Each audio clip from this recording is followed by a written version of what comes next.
Hello, नमस्ते, सत श्री अकाल, आदाब। मैं संग्राम सिंह आप सभी का फिर से स्वागत करता हूं आपके अपने चैनल आरंभ स्टडी में। तो आज हम देखेंगे लेसन नंबर 2 में फिर से 20 सामान्य ज्ञान प्रश्न जो कि जेल प्रहरी 2018 के एग्जाम में आए थे।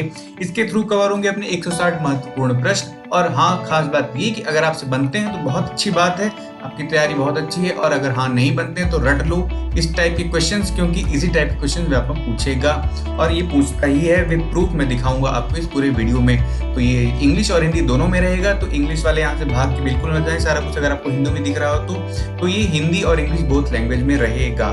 तो बढ़ते हैं आगे। तो अगर आपने मुझे इन प्लेटफॉर्म पे फॉलो नहीं किया तो आप जरूर फॉलो कर लीजिए, टेलीग्राम चैनल पर खास तौर से, क्योंकि यहाँ पे आपको इस लेक्चर की पीडीएफ मिल जाएगी, जो कि सारा कुछ आप जो देखेंगे सब कुछ मिल जाएगा। स्क्रीनशॉट लेने की कोई जरूरत नहीं, लिखने की भी कोई जरूरत नहीं है। तो आप यहाँ पे फॉलो कर सकते हैं। बाकी सारी अपडेट्स के लिए फेसबुक, ट्विटर, इंस्टाग्राम, जहाँ पे भी आपको मन करता है वहाँ पे फॉलो कर लीजिए। तो निर्देश एक बार देख लीजिए जो पहली बार पढ़ रहे हैं। चलिए आगे बढ़ते हैं इसमें टाइम ना वेस्ट करते हुए। तो सबसे खास बात ये कि पहले दिन जो पेपर हो तो उसकी पहली शिफ्ट में जो 20 क्वेश्चंस आए थे आपके, तो इस पूरे वीडियो मेरे साथ लास्ट तक बने रहिएगा और ज्यादा से ज्यादा आंसर देने की कोशिश करिएगा। तो चलिए पढ़ते हैं।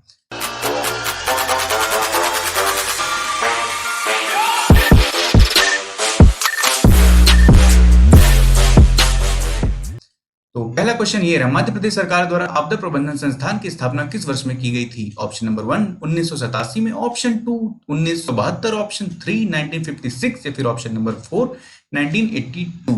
तो disaster management institute was setup in the year, किस ईयर में की गई थी मध्य प्रदेश सरकार द्वारा? तो इसका सही आंसर है ऑप्शन नंबर 1 1987 में की गई थी। बढ़ते हैं नेक्स्ट क्वेश्चन की ओर। मध्य प्रदेश के उस शहर का नाम बताइए जहां सालाना ध्रुपद समारोह आयोजित होता है। Name the city in Madhya Pradesh where the Dhrupad समारोह इज हेल्ड एनुअली। तो इस तरह क्वेश्चंस काफी पूछता है व्यापक एमपीपीएससी हर जगह। तानसेन समारोह, कालिदास समारोह, ऐसे जितने भी होते हैं, उस्ताद आमिर खां, तो इस तरह के क्वेश्चंस काफी पूछे जाते हैं। तो उसी से क्वेश्चन आया। आगे भी हम क्वेश्चन डिस्कस करेंगे जैसे जैसे शिफ्ट वाइज, तो देखेंगे और भी क्वेश्चंस आएंगे इसी पैटर्न में। तो पहला option Ujjain, option number 2 Bhopal, option 3 Jabalpur या फिर ऑप्शन नंबर 4 इंदौर। तो इसका सही आंसर है ऑप्शन नंबर 2 भोपाल। तो ये देखिए, खास बात यह है कि पुलिस कांस्टेबल जो बने होंगे 2016 में उनको भी ये क्वेश्चन मिला होगा, और जो जेल प्रहरी बने होंगे 2018 में तो उनको भी यही क्वेश्चन मिला होगा। तो लेवल आप समझ पाएंगे कि व्यापम का लेवल एक व्यापम का ही लेवल है, चाहे एग्जाम कोई और हो जाए। बढ़ते हैं नेक्स्ट क्वेश्चन की ओर।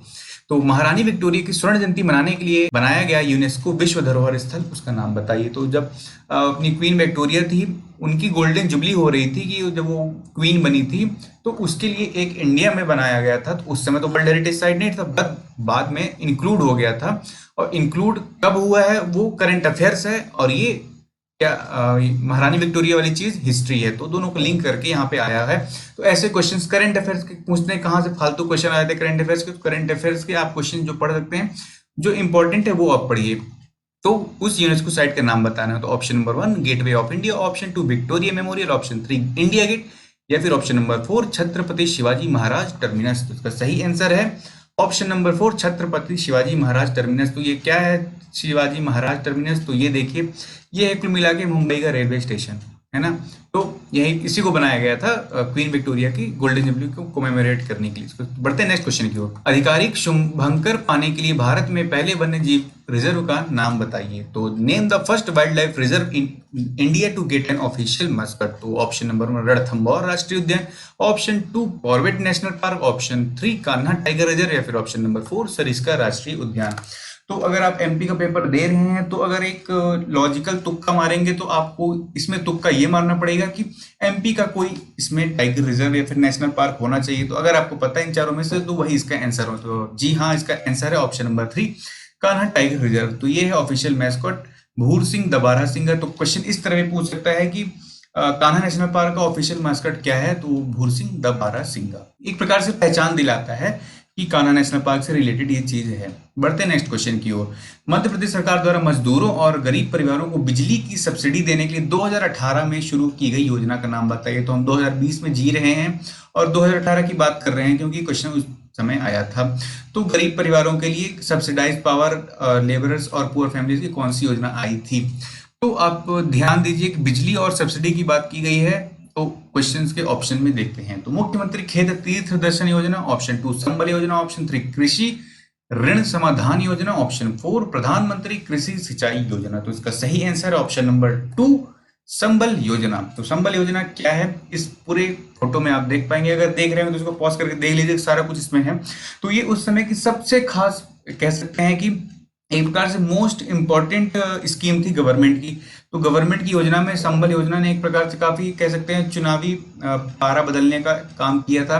कह सकते हैं कि इसमें अचानक से लोगों को ये लगने लगा कि आप जाइए बिजली विभाग में, ये जमा कर दीजिए, आपका बिजली का बिल माफ हो जाएगा। तो एक प्रकार से काफी धांधलेबाजी भी हुई और इसका विरोध भी, सारा कुछ हुआ। तो अपने लिए इंपॉर्टेंट नहीं, अपने लिए बस ये इंपॉर्टेंट है कि गरीबों और निर्धन परिवारों के लिए ये योजना आई थी संबल। बढ़ते हैं नेक्स्ट क्वेश्चन की ओर।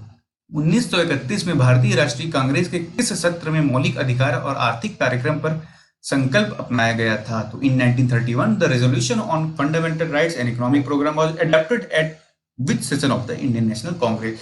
तो जब मैं हिंदी वाला ऑप्शन पढ़ रहा हूं तो आप इंग्लिश वाले वहां पे देख लीजिए, जब मैं इंग्लिश पढ़ रहा हूं तो हिंदी का पढ़ लीजिए, आप टाइम मस्ट वेट करिए। तो option number 1 Calcutta, option 2 Delhi, option 3 Karachi, फिर ऑप्शन 4 वर्धा। तो अगर आपने लूसेंट की जीके भी पढ़ी है तो पॉलिटी में बता पाएंगे कांग्रेस का 1931 सेशन कहाँ हो, बस आप इतना बता दीजिए, आपको आंसर बन जाएगा। आपसे फंडामेंटल राइट इकोनॉमिक प्रोग्राम मत ध्यान दीजिए। उसका सही आंसर है ऑप्शन नंबर 3 कराची। तो कराची में सारा कुछ हुआ। तो बढ़ते नेक्स्ट क्वेश्चन की ओर। मध्य प्रदेश सरकार ने 2018 राष्ट्रीय कालिदास सम्मान से सम्मानित किया, तो किसे किया, आप ये इसको बताना है। तो ऑप्शन नंबर 1 मैसानम कामिनी कुमार सिंह, ऑप्शन नंबर 2 अंजलि इला मेनन, ऑप्शन 3 प्रभाकर कारेकर, या फिर ऑप्शन 4 हरिचरण भुयन बोर बयान। तो एमपी गवर्नमेंट 10-15 अवार्ड देती है, तो कई कुछ महात्मा गांधी अवार्ड हो गया, कालिदास सम्मान हो गया, इस तरह कबीर सम्मान हो गया। तो आपको सारा कुछ उसमें से एक एक करके याद कर लीजिएगा। ऐसे क्वेश्चन करंट अफेयर्स के पूछे जाते हैं जो रिसेंट में दिए गए हैं, वो आपको 2011 का नहीं याद करना है, अभी 2020 का है तो पिछले साल का याद कर लीजिए, बहुत हो तो 18 का भी याद कर लीजिए, 2020 में तो अभी कुछ मिला ही नहीं है। तो आपको बस ऐसी चीज याद करो। तो देख लेते हैं 18 वाला, तो उसका सही आंसर है ऑप्शन नंबर 2 अंजलि इला मेनन। तो चौंकने की बात नहीं है कि यही क्वेश्चन भी आ सकता है 2020 में भी। बढ़ते नेक्स्ट क्वेश्चन की ओर। नई दिल्ली का लोटस मंदिर किस धर्म के लिए पूजा स्थल है? तो lotus temple in new Delhi is a place of worship for which faith. तो किस धर्म के लोग उसको अपना पूजा स्थल मानते हैं? तो ऑप्शन नंबर पारसी धर्म, ऑप्शन 2 बहाई, ऑप्शन 3 यहूदी धर्म, या फिर ऑप्शन नंबर 4 जैन धर्म। तो ये बहाई धर्म क्या है, इससे हमको लेना देना नहीं है फिलहाल, हम अपने एग्जाम के लिए पढ़ रहे हैं, बट देख लेते हैं इसका आंसर। तो इसका सही आंसर, जिसको हम लेना देना नहीं, बहाई धर्म ही है। तो आप अगर इंटरेस्टेड है तो जाके गूगल में सर्च कर सकते हैं, अगर नहीं मिलता तो मैं आपको कमेंट बॉक्स में बता दूंगा बहाई धर्म क्या है। बढ़ते हैं नेक्स्ट क्वेश्चन की ओर। 2017 में विश्व का सबसे पुराना शैवाल जीवाश्म मध्य प्रदेश के किस भाग में खोजा गया था? तो एमपी करंट अफेयर्स 2017 का 18 में पूछ लिया, इंपॉर्टेंट था इसलिए करंट अफेयर्स का इसको अब स्टैटिक भी बन गया ये क्वेश्चन। तो world's oldest algae fossil was discovered in which part of Madhya Pradesh? तो option 1 Chitrakoot, option 2 Panna, option 3 Tikamgarh, फिर ऑप्शन नंबर 4 शहडोल। तो इसका सही आंसर है ऑप्शन नंबर 1 चित्रकूट। तो चित्रकूट में पाया गया था, फैक्ट रट लीजिए, आ सकता है ये भी। बढ़ते नेक्स्ट क्वेश्चन की ओर। मध्य प्रदेश राज्य के अध्यक्ष राज्य आनंद संस्थान के महाप्रबंधक हैं, तो who is the chairman of Madhya Pradesh states? मतलब मध्य प्रदेश राज्य में जो एक बनाया गया था आनंद संस्थान, उसके महाप्रबंधक के तौर पे किसे बनाया गया था? मतलब चेयरमैन फिर अध्यक्ष कह सकते हैं, किसे बनाया गया था? तो ऑप्शन नंबर राज्य के मुख्यमंत्री, ऑप्शन 2 राज्य के मुख्य सचिव, ऑप्शन 3 राज्य का राज्यपाल, या फिर ऑप्शन नंबर 4 भारत के राष्ट्रपति। तो इसका सही आंसर है ऑप्शन नंबर 1 राज्य के मुख्यमंत्री। तो आनंद संस्थान की स्थापना की गई थी, एक हैप्पीनेस डिपार्टमेंट बनाया गया था, मुख्यमंत्री शिवराज सिंह चौहान की उस समय की पहल थी, जो काफी देश भर में सराही गई थी। तो उसका अध्यक्ष एक प्रकार से किसे बनाया गया था? एक्स ऑफिशियो कह सकते हैं, तो उस राज्य के मुख्यमंत्री को बनाया गया था। बढ़ते हैं नेक्स्ट क्वेश्चन की ओर। दीप से दीप जले के लेखक कौन है? हमें यहाँ पे गाना नहीं गाना है, सिर्फ बताना है कि इसके लेखक कौन थे। तो ऑप्शन 1 भगवान दत्त शर्मा, ऑप्शन 2 माखनलाल चतुर्वेदी, ऑप्शन 3 राहत इंदौरी, ऑप्शन 4 अटल बिहारी वाजपेयी। तो राहत इंदौरी वही है जो कहते हैं बुलाती है पर जाने का नहीं, तो हमें इसको आंसर बताने का है फिलहाल। तो इसका सही आंसर है ऑप्शन 2 माखनलाल चतुर्वेदी। तो दीप से दीप जिले के लेखक यही थे। बढ़ते हैं नेक्स्ट क्वेश्चन की। भारत सरकार और आरबीआई के बीच मौद्रिक नीति ढांचे पर समझौता निम्नलिखित में कौन सा विकल्प सही है? तो भारत सरकार और आरबीआई एक मॉनेटरी पॉलिसी फ्रेमवर्क करती है, तो वो किस चीज से रिलेटेड उसको प्रॉब्लम को टैकल करती है, यानी उससे निपटारा करती है। तो इनके बीच में किस बात के लिए समझौता होता है? ऑप्शन ए महंगाई, ऑप्शन 2 बेरोजगारी, ऑप्शन 3 गरीबी, या फिर ऑप्शन नंबर 4 जीडीपी। तो इसका सही आंसर है ऑप्शन नंबर 1 महंगाई। तो जब आरबीआई की मॉनेटरी पॉलिसी आप आती है, देखते हैं कि रिजर्व रेपो रेट इतना कर दिया गया, लोन अब बढ़ जाएगा, कारें महंगी होंगी, कहते हैं कि इस प्रकार से महंगाई बढ़ेगी, महंगाई घटेगी, पैसा मार्केट में आएगा, सारा कुछ इकोनॉमिक्स के टर्म रिलेटेड है। तो monetary policy is equal to inflation, तो इन्फ्लेशन से रिलेटेड है। बढ़ते नेक्स्ट क्वेश्चन की ओर। निम्नलिखित में किसे भारत के मेट्रोमैन के रूप में जाना जाता है? तो हमने सुपरमैन सुना है, स्पाइडरमैन सुना है, तो भारत के मेट्रोमैन के बारे में जानते हैं। तो option number Vinod Dham, option 2 Shri E Sreedharan, इनमें 2 बार श्री है। Option number 3 Shri M Visvesvaraya, या फिर option number 4 mister Manmohan Sharma. तो मनमोहन या फिर मनमोहन जो भी है, तो कौन थे इसमें मेट्रोमैन? तो इसका सही आंसर है श्री ई श्रीधरन। तो उसका सही आंसर है श्री ई श्रीधरन। तो ये है श्री ई श्रीधरन, कुल मिला के श्रीधरन जी यही हैं। आईईएस थे, इंजीनियरिंग सर्विस में काम किया। तो इनको क्यों कहा जाता है मेट्रोमैन? क्योंकि ये 1995 से 2012 के बीच में दिल्ली मेट्रो के प्रबंधक थे, और कह सकते हैं पब्लिक ट्रांसपोर्ट के रूप में जब से दिल्ली मेट्रो आई है तो विश्व में काफी सराहा जाता है इस मेट्रो को। तो कैसे क्या संचालन करना, तो इसलिए इनको मेट्रोमैन कहा जाता है। बढ़ते नेक्स्ट क्वेश्चन की ओर। बंजर द्वीप यानी Barren island the only active volcano in India. तो ज्योग्राफी का फेवरेट क्वेश्चन है, लवली क्वेश्चन, कि ओनली एक्टिव वोल्केनो कौन सा है इंडिया में? तो option number 1 Ritchie's archipelago, option 2 Andaman and Nicobar island, option 3 Lakshadweep island, option 4 labyrinth island. तो इसका सही आंसर है option number 2 Andaman and Nicobar island. तो फैक्ट याद कर लीजिए, कहीं भी आ सकता है। बढ़ते नेक्स्ट क्वेश्चन की ओर।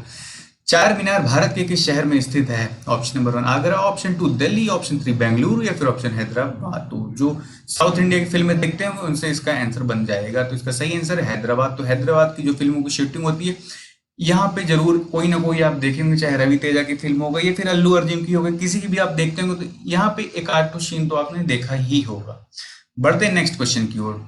निम्नलिखित में किस संस्थान ने भारत का पहला एकीकृत नियंत्रण और कमांड सेंटर मध्य प्रदेश में लॉन्च किया? तो क्वेश्चन बहुत बड़ा है, बट काम के हमारे लिए यही है कि integrated control and command centre कहाँ पे और फिर किसने स्थापित किया? तो आप सारे ऑप्शन पढ़ लीजिए। तो इसका सही आंसर है option number 3 Bhopal smart city development corporation limited. तो सारे मैं ऑप्शन पढ़ता रहता तो आप 4 मिनट तक सिर्फ ऑप्शन ही सुनते रहते और कोई मतलब नहीं रहता। तो इसका सही answer Bhopal smart city development corporation limited ने क्या किया है? Integrated control and command centre को बनाया है, जो कि इंडिया का अपनी तरह का पहला है। बढ़ते नेक्स्ट क्वेश्चन की ओर। निम्नलिखित में किस राज्य ने बाण सागर बांध परियोजना में संयुक्त उद्यम नहीं लगाया? यानी हम देखते हैं कि कोई नदी जाती है तो 1 राज्य 2 राज्य 3 राज्यों से गुजरती हुई जाती है। तो अगर हमारे यहाँ से निकली है तो हमने डैम बना दिया तो आगे तो नुकसान होगा। इस हिसाब से लोग 2-3 राज्य मिलकर बना लेते हैं अपने डैम के प्रोजेक्ट की, भैया हम इतना पानी लेंगे, हम इतनी बिजली लेंगे और इतना हम इन्वेस्टमेंट करेंगे। तो बाण सागर जो डैम है सोन नदी के ऊपर, उस पर कौन कौन से राज्यों ने अपना दावा ठोंका और किसको कितना पार्टनरशिप है? तो इसमें कौन राज्य नहीं शामिल है? Option number 1 Chhattisgarh, option 2 Madhya Pradesh, option 3 Bihar, या फिर ऑप्शन नंबर 4 उत्तर प्रदेश। तो इसका सही आंसर है ऑप्शन 1 छत्तीसगढ़। तो छत्तीसगढ़ में इसका कोई लेना देना नहीं है। तो बाण सागर में सिर्फ मध्य प्रदेश, बिहार, उत्तर प्रदेश का है शेयर। क्या कितने परसेंट आपको मुझसे मतलब नहीं है, बस छत्तीसगढ़ का नहीं है, आप जान लीजिए। बढ़ते नेक्स्ट क्वेश्चन की ओर। पश्चिम बंगाल में हावड़ा ब्रिज निम्नलिखित में किस नदी पर बनाया गया है? कोलकाता के बारे में कुछ भी जानते हो तो हावड़ा ब्रिज आप जरूर जानते होंगे, और उसके नीचे एक नदी बहती हुई दिखती होगी, ब्रिज है तो नदी होगी। तो वो कौन सी नदी है ये भी बता दीजिए। Option A Hooghly, option number 2 Mahanadi, option 3 Brahmaputra, या फिर ऑप्शन नंबर 4 जमुना। तो इसका सही आंसर है option number 1 Hooghly Howrah bridge. बढ़ते नेक्स्ट क्वेश्चन की ओर। ये है अपना जो ये देख पाएंगे हावड़ा ब्रिज। बर्फी मूवी जिन्होंने देखी होगी उन्होंने इस ब्रिज के काफी बार देखा होगा। बढ़ते नेक्स्ट क्वेश्चन की ओर। स्मार्ट सिटी मिशन वर्ष किसमें शुरू किया गया? तो ये सेंट्रल गवर्नमेंट की स्कीम, और शुरू कब की गई ये आपको बताना है। तो ऐसे ही जनरल नॉलेज के क्वेश्चन आते हैं, इसमें कोई बहुत बड़ा क्वेश्चन नहीं आता, सिर्फ स्कीम कब शुरू की गई और इसमें कौन सा क्या था, किसके लिए कौन सी स्कीम। तो स्कीम से रिलेटेड काफी क्वेश्चन आते हैं, तो मेरे चैनल में काफी आपको मिल जाएंगे, आपके अपने चैनल आरएम स्टडी में एमपी गवर्नमेंट से रिलेटेड स्कीम्स, तो आप वहां पे जाके देख सकते हैं। तो ऑप्शन नंबर 2015 में शुरू की, 2017 में की गई, 2018 में की गई, फिर 2014 में की गई थी। तो इसका सही आंसर ऑप्शन नंबर 1 2015 में की गई थी स्मार्ट सिटी मिशन की शुरुआत। बढ़ते हैं आज के लास्ट क्वेश्चन यानी क्वेश्चन नंबर 20 को। बहुत बड़ा क्वेश्चन दिख रहा होगा बट है उतना ही फालतू। दो शहरी बेघरों को चरणबद्ध तरीके से आवश्यक सेवाओं से सुसज्जित आश्रय प्रदान करने का लक्ष्य है। तो लक्ष्य है तो है, बट किस योजना के तहत ये आपको बताना है। तो इस मिशन को जिसमें हम शेल्टर इक्विप कर रहे हैं और अर्बन होमलेस को एक फेज्ड मैनर में, तो ये आप एक बार पॉज करके सारे ऑप्शंस पढ़ लीजिए। तो इसमें आप देखेंगे कि जो जमीन और रहने वहने लायक ऑप्शन लगेगा वही इसका सही आंसर होगा। तो national urban livelihood mission, option 2 heritage city development and augmentation Yojana, option 3 north eastern region urban development programme, या फिर option 4 Atal mission for rejuvenation and urban transformation. तो अमृत योजना, इसको अमृत योजना कहते हैं।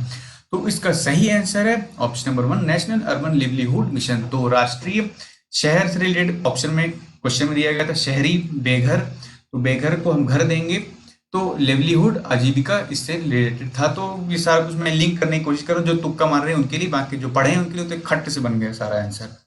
तो इसी तरह खत्म होते हैं आपके 21 से लेकर 40 तक क्वेश्चन लेसन नंबर 2 के, और हमें 160 क्वेश्चन कवर कर रहे हैं। तो आप सारी वीडियोस में बने रहिएगा, हम सब कुछ कवर करेंगे। तो अगले क्वेश्चन 41 से 60 हम मिलेंगे लेसन नंबर 3 में, जो कि हम देखेंगे इसके बाद। तो अगर आपने चैनल को सब्सक्राइब किया तो जल्दी से सब्सक्राइब कर लीजिए और पीडीएफ के टेलीग्राम चैनल ज्वाइन कर लीजिए। और हाँ, अगर आपको वीडियो पसंद आए तो लाइक और शेयर कीजिए, और इसी तरह और भी वीडियोस के लिए इस चैनल को मैं फिर से कह रहा हूँ सब्सक्राइब कीजिए। जय हिंद, जय भारत।